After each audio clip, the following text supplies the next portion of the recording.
ഈ ഒരു വീഡിയോയിൽ നമ്മൾ രണ്ട് അപ്ഡേറ്റുകളാണ് നോക്കാൻ പോകുന്നത്. ആദ്യത്തെ അപ്ഡേറ്റ് എന്ന് പറയുന്നത് നമ്മുടെ കേരള ബ്ലാസ്റ്റേഴ്സുമായിട്ട് ബന്ധപ്പെട്ടിരിക്കുന്ന അപ്ഡേറ്റും രണ്ടാമത്തെ അപ്ഡേറ്റ് എന്ന് പറയുന്നത് കേരള ബ്ലാസ്റ്റേഴ്സുമായിട്ട് ബന്ധപ്പെട്ടിരിക്കുന്ന അപ്ഡേറ്റ് ആണ്.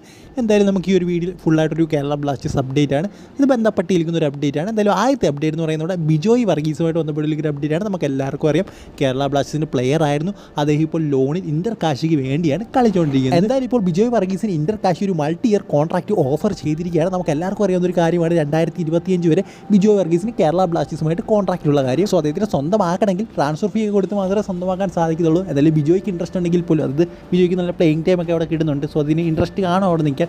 സോ അവിടെ നിൽക്കണമെങ്കിൽ ഉറപ്പായിട്ട് കേരള ബ്ലാസ്റ്റേഴ്സ് സമ്മതിക്കണം, എന്തായാലും അതിന് റിലീസ് ചെയ്യണം. സോ എന്താണ് സംഭവിക്കാൻ പോകുന്നതെന്ന് നമുക്ക് കണ്ടു തന്നെ അറിയാം. ചിലപ്പോൾ ബിജോയ് പോയെന്ന് വരാം. പിന്നെ നമുക്കറിയാം നമ്മുടെ സി വിയിലേക്ക് നോക്കുകയാണെങ്കിൽ അത്ര ഓപ്ഷൻസ് നമുക്കില്ല. സോ ചിലപ്പോൾ നിലനിർത്തിയെന്നും വരാം, എന്ത് വേണമെങ്കിലും സംഭവിക്കാം. ഇനി അടുത്തെന്ന് പറയുന്ന അപ്ഡേറ്റ് ഒന്നുമില്ല, നമ്മളെല്ലാം കണ്ടൊരു കാര്യമാണ്. കഴിഞ്ഞ ദിവസം ഒരു ഇൻ്റർവ്യൂ ഉണ്ടായിരുന്നു കുരി ഇറാനും അതുപോലെ നമ്മുടെ കോച്ച് മുഗാൽ സ്റ്റാറയും തമ്മിലുള്ള ഒരു ഇൻ്റർവ്യൂ. ആ ഇൻ്റർവ്യൂവിൽ അദ്ദേഹം പറഞ്ഞൊരു കാര്യമാണ്, എനിക്ക് ഏറ്റവും ഇഷ്ടമല്ലാത്തൊരു കാര്യം എന്ന് പറയുന്നത് സ്ലോപ്പിനെസ് ആണ്.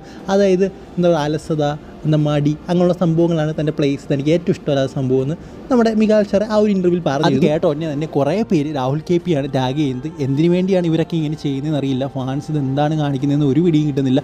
കാരണം രാഹുൽ കെ പി അങ്ങനെ മടിയനോ അലസനോ ആയിട്ടുള്ളൊരു വ്യക്തിയല്ല. അദ്ദേഹം വളരെ ഹാർഡ് വർക്കിംഗ് ആയിട്ടുള്ളൊരു വ്യക്തിയാണ്. അദ്ദേഹം ഇന്ന് കേരള ബ്ലാസ്റ്റേഴ്സ് എന്ന് പറയുന്ന ഇന്ത്യയിലെ ഏറ്റവും വലിയ അല്ലെങ്കിൽ ഏഷ്യയിലെ തന്നെ ഏറ്റവും വലിയ ക്ലബ്ബിൽ നിൽക്കണമെങ്കിൽ അദ്ദേഹം ഹാർഡ് വർക്ക് ചെയ്തുകൊണ്ട് മാത്രമാണ്. അണ്ടർ-17 വേൾഡ് കപ്പ് നമ്മൾ ചരിത്രത്തിൽ ഒരു വട്ടേ അണ്ടർ-17 വേൾഡ് കപ്പ് അല്ലെങ്കിൽ ഒരു വേൾഡ് കപ്പ് നമ്മൾ കളിച്ചിട്ടുള്ളൂ. ആ ഒരു വേൾഡ് കപ്പിൽ ഭാഗമായ ഒരു വ്യക്തിയാണ്. ഒരു അലസനോ മടിയനോ ആയിട്ടുള്ള വ്യക്തിക്ക് ഒരിക്കലും അതിന് സാധിക്കില്ല. കഴിഞ്ഞ ഒരു സീസണിൻ്റെ പേരിലാണ് അദ്ദേഹം ഇത്രയധികം കുറ്റം കേൾക്കുന്നത്. അത് എടുത്തു പറയേണ്ട ഒരു കാര്യം എന്ന് പറയുന്നത് കഴിഞ്ഞ സീസണിൽ ഇവാൻ വുക്കോമനോവിച്ചിൻ്റെ ആ ഒരു സിസ്റ്റത്തിൽ അതിന് ഒട്ടും ചേർന്ന് പോകാൻ സാധിച്ചില്ല. അതിലൊരു കുറ്റക്കാരൻ ഇവാൻ വുക്കോമനോവിച്ച് തന്നെയാണ്. എടുത്തു പറയേണ്ട ഒരു കാര്യം എന്ന് പറയുന്നത് ഒരു വട്ടം അദ്ദേഹത്തിനോട് ISL-ആയിട്ട് ബന്ധപ്പെട്ട ഒരു ഇൻ്റർവ്യൂവിൽ ചോദിച്ചിരുന്നു, ബിബിയാനോ ഫെർണാണ്ടസ് ആണോ അദ്ദേഹത്തിൻ്റെ ഇഷ്ടപ്പെട്ട കോച്ച് അതോ നമ്മുടെ ഇവാൻ വുക്കോമനോവിച്ച് ആണെന്ന്. അപ്പോഴേ അദ്ദേഹം പറഞ്ഞ പേരെന്ന് പറയുന്നത് ബിബിയാനോ ഫെർണാണ്ടസിൻ്റെ പേരാണ്. സോ അപ്പോഴേ നമുക്ക് മനസ്സിലായിട്ടുണ്ട് ഇവാൻ വുക്കോമനോവിച്ചിൻ്റെ സിസ്റ്റത്തിൽ ഒട്ടും താല്പര്യമില്ലാത്തൊരു പ്ലെയറാണ് KP രാഹുൽ. കാരണം എടുത്തു പറയേണ്ട ഒരു കാര്യം എന്ന് പറയുന്നത് അദ്ദേഹത്തിന് അധികം സ്കില്ല് ഇടാൻ അവിടെ സാധിച്ചില്ല. കഴിഞ്ഞ സീസൺ നിങ്ങൾ നോക്കിയാൽ മതി, അദ്ദേഹം അധികം സ്കില്ലുകളെ ഇട്ടിട്ടില്ല.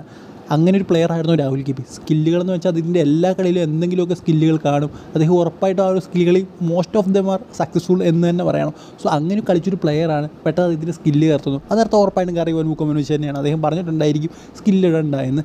സോ അതാണ് അദ്ദേഹം പറഞ്ഞത്, തനിക്ക് തൻ്റെ ചേരുന്ന പോലെ തനിക്ക് ഫ്രീ ആയിട്ട് അവിടെ കളിക്കാൻ സാധിച്ചില്ല. അതായത് ഒട്ടും ചേരാത്ത പോലെ അദ്ദേഹത്തിന് കഴിഞ്ഞ സീസണിൽ കളിക്കേണ്ടി വന്നു. അതിപ്പോൾ ഇവാൻ വുക്കോമനോവിച്ചിൻ്റെ ഒരു കുറ്റമാണ്, രാഹുൽ കെ പിയുടെ കുറ്റമായിട്ട് നമുക്ക് ഫുള്ളായിട്ട് പറയാൻ സാധിക്കില്ല.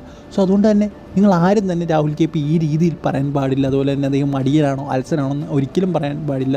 എടുത്തു പറയേണ്ട ഒരു കാര്യം എന്ന് പറയുന്നത് അടുത്ത സീസണിൽ അദ്ദേഹം ഉറപ്പായിട്ടും അതായത് അതിന് ചരിത്രത്തിലെ ഏറ്റവും മികച്ച സീസണായി മാറുമെന്നാണ് എനിക്ക് തോന്നുന്നത്. കാരണം അമ്മാതിരി ഒരു പെർഫോമൻസ് ആയിരിക്കും അദ്ദേഹം അടുത്ത സീസണിൽ കാണിക്കാൻ പോകുന്നത്. അദ്ദേഹം ഇപ്പോൾ കേരള ബ്ലാസ്റ്റേഴ്സിൽ നിന്നാലും മറ്റേതെങ്കിലും ടീമിൽ പോയാലും അത് അത്രയ്ക്കൊരു കേപ്പബിലിറ്റി ഉള്ളൊരു പ്ലെയറാണ് രാഹുൽ കെ പി.